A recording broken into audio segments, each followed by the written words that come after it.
পুজো করে সকালবেলা উঠে দেখি তো নিয়ে চলে এসছে মাটন। তো মাটন নিয়ে এসছে, তো আমার একটু রাগরাগি হচ্ছিল সত্যি কথা বলতে। আজ 3 দিন ধরে প্রায় পুরো রিচ খাবার খাওয়া পড়ছিল।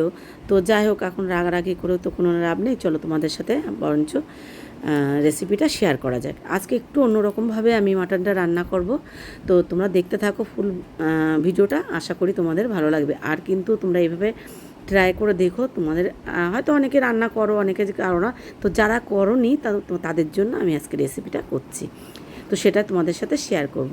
তো এদিকে দেখো, আমি হলুদ, লবণ আর একটু সর্ষের তেল মাখিয়ে নিয়েছি, আর বেশ কিছুটা কিন্তু শুকনো লঙ্কা গোটা দিয়ে দিয়েছিলাম। আর এদিকে একটু উষ্ণ গরম জল করে নিয়ে তারপরে আমি মাটনটাতে মোটামুটি 4 থেকে 5টা আমি আর কি সিটি দিয়ে নেবো। আর এদিকে কড়াইতে বেশ কিছুটা তেল গরম করে নিয়ে তারপরে হচ্ছে আমি আলুগুলো বেশ মোটা মোটা করে আলুগুলো কেটে নিয়েছি আজকে। আর সুন্দর করে কিন্তু একটু লাল লাল করে ভেজে নেবো, কেননা আমি পরে কিন্তু আর মাটনটা কিন্তু আর কোনো রকম আমি প্রেশারে দেবো না, তো সেই কারণে আর কি আমি একটু বেশি করে ভালো করে একটু ভেজে নেবো আলুটা।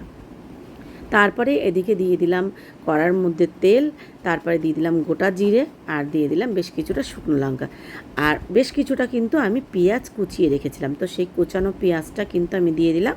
আর আজকে কিন্তু মাটনে আমি না রসুন বেটে দিচ্ছি, না হচ্ছে পেঁয়াজ বাটা দিচ্ছি। তো ফুল রেসিপিটা কিন্তু সেই কারণে তোমরা মন দিয়ে একটু দেখো, আশা করি তোমাদের ভালো লাগবে। তারপর দেখো, এখানে কিন্তু বেশ কিছুটা লঙ্কার গুঁড়ো নিয়েছি, একটু জিরের গুঁড়ো নিয়েছি, আর এখানে নিয়েছি মরিচের গুঁড়ো, আর এদিকে আদা আর হচ্ছে টমেটো পেস্ট করে নিয়েছি।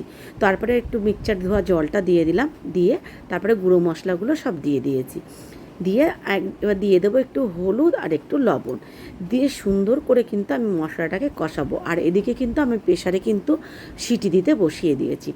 তারপরে কিন্তু মশলাটা সুন্দর করে কষাতে কষাতে যখন প্রায় তেলটা ছেড়ে দেবে, তারপরে কিন্তু আমি এর মধ্যে মাটনটা দিয়ে দেবো। তারপর দেখো, এদিকে কিন্তু আমার মাটনটাও হয়ে গেছে, তো আমি এবার কিন্তু মাটনের এই প্রেশার কুকারের ঢাকনাটা খুলে দিয়েছি।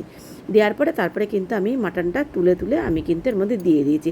আর এটা কিন্তু তোমরা শুধু কিন্তু সিটি দিতে পারো, তো আমার একটু কেমন কালারটা সাদা সাদা ফ্যাকসা ফ্যাকসা মতন লাগে, আর ঝোলটাও দেখতে কেমন একটা লাগে, তো সেই কারণে আমি একটু হলুদ, লবণ আর তেল আর হচ্ছে দিয়ে তারপরে আমি সিটিটা দিয়েছি, যাতে দেখতে একটু ভালো লাগে। আর ওই যে মাটনের যে জলটা, ওটা কিন্তু আমি ফেলবো না, ওইটা জলটাকে দিয়েই কিন্তু আমি রান্নাটা করব। আর আলাদা করে কিন্তু আমি কোনো রকম আর জল দেবো না।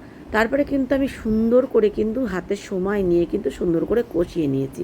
কষিয়ে নেওয়ার পরে তারপরে কিন্তু আমি আলু আর যে 2-3 পিস তেল ছিল, তো সেগুলোকে আমি দিয়ে দিলাম, দিয়ে আবার সুন্দর করে কিন্তু আমি ভালো করে কিন্তু আমি কষাবো।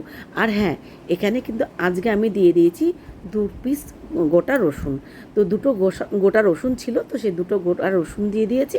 আর 2-3 হাতা মতন আমি একটু ওই জুসটা তুলে দিয়েছি, দিয়ে তারপরে কিন্তু আবারও আমি সুন্দর করে কিন্তু মাটনটাকে কষাবো, কেননা আমার কিন্তু আগে মাটনটা কষানো নেই, তো সেই কারণে কিন্তু মাথায় খেয়াল রাখতে হবে, মাটনটা কিন্তু ভালো করে সুন্দর করে কষাতে হবে। তারপরে যে আমি যে জলটা ছিল সেই জলটা কিন্তু আমি দিয়ে দিলাম, আলাদা করে কিন্তু আমি আর কোনো জল দিইনি, আমার যেটুকু প্রয়োজন আমি সেটুকুই দিয়ে নিয়েছিলাম আমার আন্দাজ মতো। তারপরে কিন্তু আমি দেখো হাতে সময় নিয়ে জলটা মানে একদম আস্তে আস্তে জোর দিয়ে কিন্তু আমি মাটনটাকে ফুটিয়ে নিচ্ছি, কেননা আলুটাকে সিদ্ধ হতে হবে, মাটনটাও সিদ্ধ হতে হবে। তারপরে দেখো ফাইনালি কিন্তু আমার মাটনের কালারটা এরকম এসছে, আর আমি ঝোলটা কিন্তু এরকম রেখেছি। তো তোমাদের কেমন লাগলো রেসিপিটা অবশ্যই কিন্তু কমেন্ট করে জানিও, আর অবশ্যই কিন্তু তোমরা এইভাবে কিন্তু মাটনটা রান্না করো। চলো তোমাদের সাথে শেয়ার করি দুপুরে আমি কি কি মেনু করেছি। তো এদিকে দেখো, ভাত বেড়ে নিয়েছি, আর এদিকে লেবু আর পেঁয়াজ দিয়েছি, আর এদিকে মাটন, আর একদম টক টক করে আমের চাটনি, আর ঠান্ডা ঠান্ডা জল। কেমন লাগলো? তো তোমাদের কেমন লাগলো আমার মাটন রান্নাটা অবশ্যই কিন্তু কমেন্ট করে জানিও, আর ভালো লাগলে সবাই একটা লাইক কমেন্ট শেয়ার করো। তো আজকের মতন টাটা।